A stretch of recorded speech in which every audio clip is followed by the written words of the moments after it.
There's a hole in my bucket, dear Liza, dear Liza. This just gets that in my head. Is that a country song?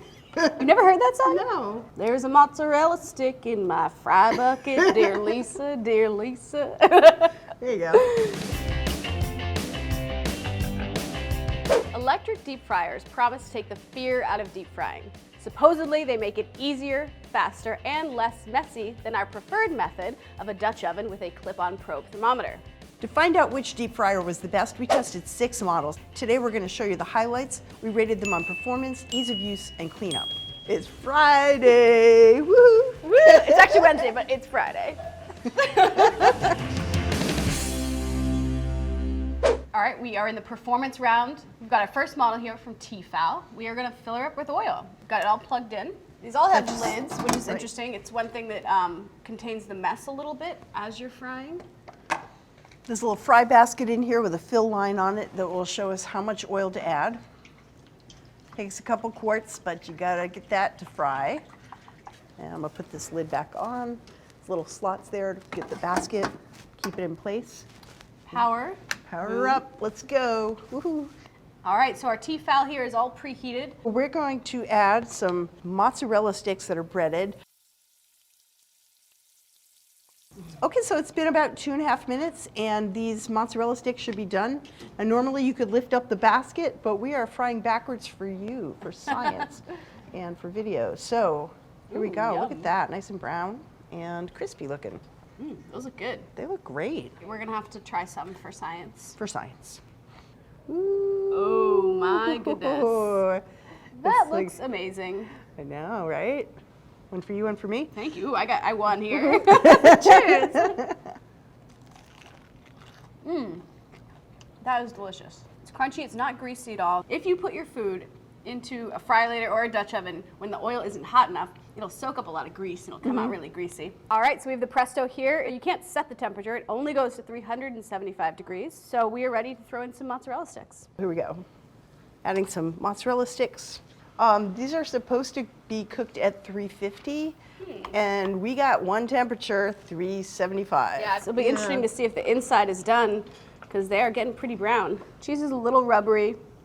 You see that? You don't get that beautiful cheese pull. You kind of get the like, whoop. Grandpappy, sorry. All right, we've got the Hamilton Beach here. Got our temp set. We added our oil. Okay. All right, so we are going to put in our mozzarella sticks. This is a very similar model to the Tefal in its shape and design. The basket is smaller, and that makes you fry in a little more batches, so it's a slight disadvantage. But in general, it seems to be working great. And they're looking good. Yeah, I'd say these are done. Should we bust one open? Let's bust one open. Gorgeous. It's steaming. Mozzarella is soft and gooey. Outside is crisp, nice and brown. So we have the Cuisinart deep fryer. It's all hot and ready to go. It's got a nice little green light that let us know. And we're putting them in. They look good. They're sizzling. Very nice. Yeah, these look pretty good. Not too greasy. All right, so performance for the Cuisinart was really good. It was small, so we did have to add extra batches. That's our complaint with this one. All right, that's it for performance. Now we're on to ease of use. All right, so we've got the DeLonghi here. I'm gonna add some oil. We are gonna be making French fries here and looking at ease of use. So big control panel, nice and clear. Nice, super visible. Are we going 350 or 375? 375. Plus, minus, so I can understand that. Nice and clear what's going on here, which is really nice. Max is out at 374. 1 degree, come on, really? 1 degree. Okay, wow, awesome. It's immediately counting up the temperature, has a red power button telling you it's on. More information is usually a good thing when you're dealing with cooking and precision. Vats of hot oil. Vats of hot oil, always good to know where you are with that. This one has a pretty good sized basket. It actually comes all the way out to the walls of the fry, container. All right, so it's been 6 minutes. Take this out of the oil here, let it drain for a minute.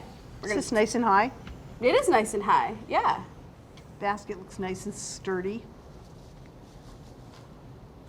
So these have sat for 10 minutes and they're going to go back in the oil for their final 1 minute crispification. That is a technical term. Beautiful. I like this basket. It's easy to handle. Yeah, nice and big. All right, so DeLonghi, ease of use. Pretty darn good. On to the next one. So we're gonna be making some French fries in the dark bucket of doom. Hole.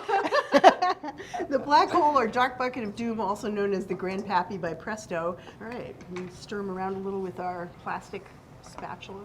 The handle of that is not very long. No, and it was pretty hot when I was in there stirring them around, because a lot of times when you're frying things, you don't want to leave them by themselves. You want to move them around a little bit and make sure that there's good circulation. They're not in a big clump. So yeah, I've learned to hold it like a pinch on the very end of this little spat. So as far as ease of use, you know, it's simple. You dump the oil in, but you don't get the bells and whistles that some of the other models have. The basket to drain the food. The temperature settings. Any control dial. I'm not sure, aside from the little plastic lid to cover the oil in between uses, there's anything this has going for it. And look how wonky this is. Is that really even a benefit? Like, get that out of here. So this is the Tefal. Got the oil preheated. Hannah's going to drop some in. The control panel right here, it's super simple. A light will tell you if it's on. Temperature settings, oil filtration, that's for when you're done and you want to filter the oil on the other side of things. Power switch here, and that's it. These are basically self-regulating pots of oil. So we can see through our very handy window here that the French fries are looking awesome. Ooh, beautiful. They are golden and beautiful. So I'm just going to hang them up here on this handy little draining rack. This handle is comfortable. It's nice. This one's pretty good. Super streamlined. All right, so we've got the Breville here. We're looking at ease of use. We'll fill it up with oil. It's nice. It tells us it's at 375. It's all ready to go. It's a little finicky to program. The pre-programmed temperatures were so far from temperatures that we actually use in our recipes. The oil itself, the area, like it's bigger, but then we have this like small basket in here. Like there's there's like a inch and a half of usable space around here. It's just got a pretty small basket. This one's one of the smaller ones we tested. It means you have to cook in more batches, and that just elongates the time you're actually standing there cooking rather than eating. All right, so overall, so for the Breville on ease of use. Let's go on to our next round, cleaning. All right, so now it's time for our third and final round, cleanup. The most dreaded part of deep frying. Yeah, when you get the good fried food is the fun part, and now you gotta pay the piper. A couple of these machines had features that made them easier to clean. The Tefal over here has an oil storage chamber underneath. Now, one of the biggest pains about deep frying is filtering the oil to reuse it and storing it between uses. So this does all of that for you. All right, so we're over here at the sink. We're gonna break down this Tefal and clean it up. Even with this one, with that great oil storage tank, there's still a lot of parts, so. And I will say one thing about this simple design is it's much easier to clean than all the other models with a million parts. If you don't have an oil drainage and filtration system built in, this is what you have to do. You figure out a place to put the oil, funnel it, take it out. We're not even filtering it now, so it's definitely a lot messier. It's got the basket, the liner, the housing, and the electronics. So what's that, 5, 6? It's pretty par for the course for these. All of the electric deep fryers took a little more effort to clean than our Dutch oven, but we did find one that was fairly simple, the Grandpappy by Presto. Most of the others, multiple parts, lots of cleanup. Yeah, and the Grandpappy didn't perform well otherwise. So in general, deep fryers are hard to clean up after.